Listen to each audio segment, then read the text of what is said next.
With Chris Gore from Go Markets in Melbourne. Also, Jim Vrondas joins us from Oz Forex in Sydney, and Carson's with me in the Sydney studio. He's right next to me, in fact, so I really can't get that one wrong. But let's kick off with you, Jim, today. Do we expect any progress towards heading off some sort of currency war with these G20 meetings later in the week? Well, certainly the last time around, one of the big surprises was the talk of deficit targets amongst the G20, and I think we could see some further comments along those lines later in this week. The hard part here is what actual specific measures can be put in place to curb these imbalances, as Guythner mentioned. One, it is quite difficult to put specific targets on these things, and two, even if you did have those targets, what is it that those countries could do kind of to correct those imbalances, I guess, in a hurry if need be.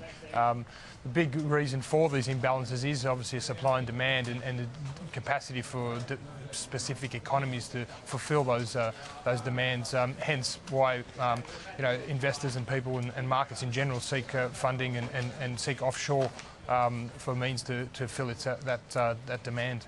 And Chris Gore, your thoughts? Yes, with respect to the complexities, I suppose, of readjusting or correcting these imbalances.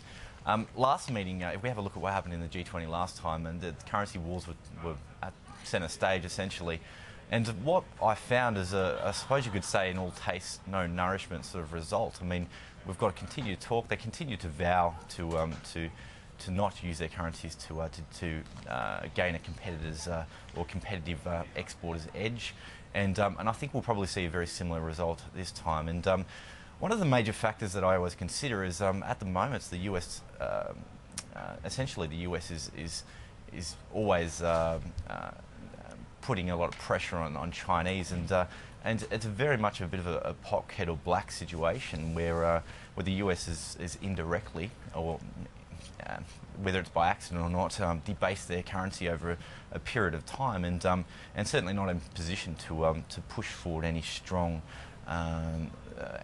sort of guidelines for this for current surpluses and the like to be within the 4% target. You know, Jim Vrondas, to you, we talked about this idea last week of a lot of the money coming off the Fed's printing press finding its way into emerging economies.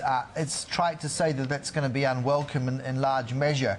How do we sit then in that whole quest for US dollars to find a meaningful home? What's going to be the play on our market? What's going to be the catalyst for getting investors back into play here? Well, obviously the US dollar's weakened considerably on the back of this talk, and that's likely to continue, and we see this shift, I guess, into those emerging nations, and we'll get a clearer picture again this week with some pretty key data out of China later in the week on Wednesday and Thursday. I think at the end of the day, I think this whole scenario that's been playing out will continue to benefit the Aussie dollar, particularly on those kind of shallow sell-offs that we have been seeing. What's the best outcome for these emerging markets? I mean, it wouldn't even just be for China and the US to almost call a truce and say, all right, we'll just work this out later, we'll just do what's best for our own countries for now. I mean, what do emerging markets do now? Those emerging markets with their currencies at those elevated levels, Jim?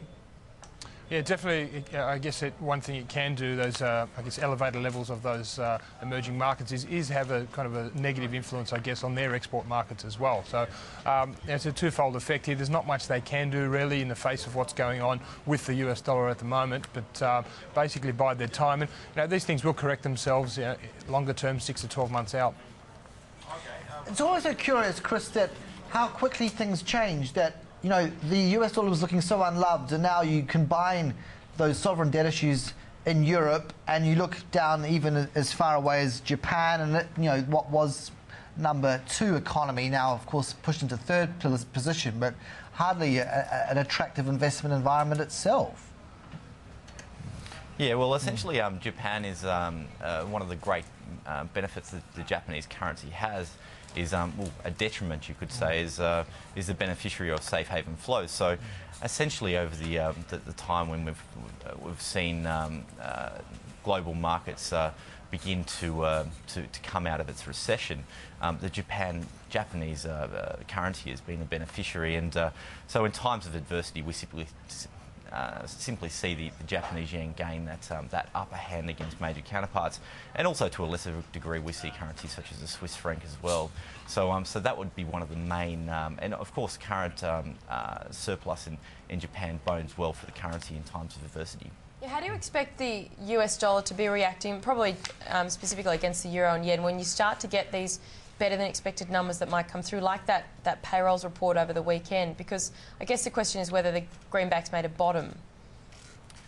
That's a very good question, and it was interesting to note as well that we did see that appreciation of the greenback against those currencies such as euro, sterling, and the like, whereas the commodity currencies continued to continue an upward trajectory. So, in essence, what we're seeing there is good fundamentals for the US economy mean good things for the US dollar, and it's been such a long time since we've seen that. Well, I would suggest, however, this would be an anomaly.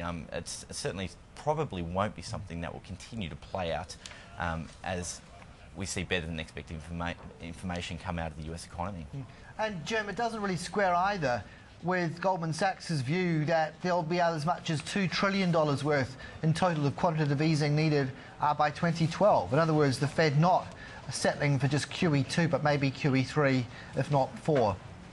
Yeah, it's a bit early to tell, as Chris said. I mean, that one-off data on Friday could be an anomaly. I think that what the Fed will be looking for is more of a trend in other areas of the economy. We saw pending home sales in the US disappoint on Friday as well. So, yes, that could be a possibility down the track, but it is a bit early to tell whether more stimulus will be needed.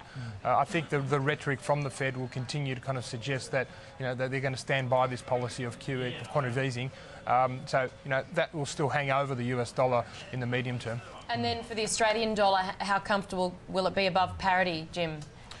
Yeah, look, the question is parity normal now? Are we in for a long haul of Aussie dollar around parity? We think it's again a little bit early to tell, but we do think that this will be the case, that the Aussie dollar will hover around parity for the foreseeable future. If you're looking just at as close as this week with upcoming data domestically, and again as I said before in China, that's probably likely to support a stronger Aussie dollar as well. And so the Aussie dollar can continue to gain momentum from positive releases like a good employment report, Chris? Well, absolutely, yes. It's to put things in perspective, the Aussie dollar has a significant yield advantage over most currencies, and this will continue to give the Aussie dollar an upper hand whilst the sun is shining. The question is, essentially, will we continue to see this good information come out of the US? And one would expect that we may see a bit of a post-QE2 hangover, I suppose you could say, where there are further questions whether or not the US can sustain a recovery. And in essence, that puts the Aussie dollar at a greater risk of a short-term reversal. But certainly, for the longer term, we do expect that the Aussie dollar has made a home above the parity level and will continue on such a trajectory until such time as we see the US unwind stimulus and, of course, the premise of further interest rate hikes and the like. Just sort of a final sort of broader topic, and that would come, from Jim. This idea that in this sort of climate of a buoyant Aussie economy and a dollar that's reflective of that, is there anything that can be done from the other side of the fence? That's to say, not worrying about the role of the Reserve Bank, but so much what can governments do to lock away these gains, and maybe just believing that the good times will not run and run. Are we sort of wasting this moment in time?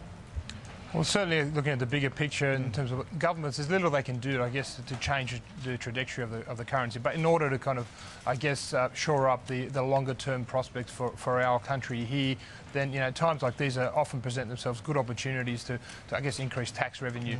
It's not a popular choice, and particularly with the formation of the government we have at the moment, it might be easier said than done. But I think there is an opportunity there for the present government to look ahead into the distant future and make the most of the current situation we're in and building up, I guess, surpluses back into the government's deficits budget.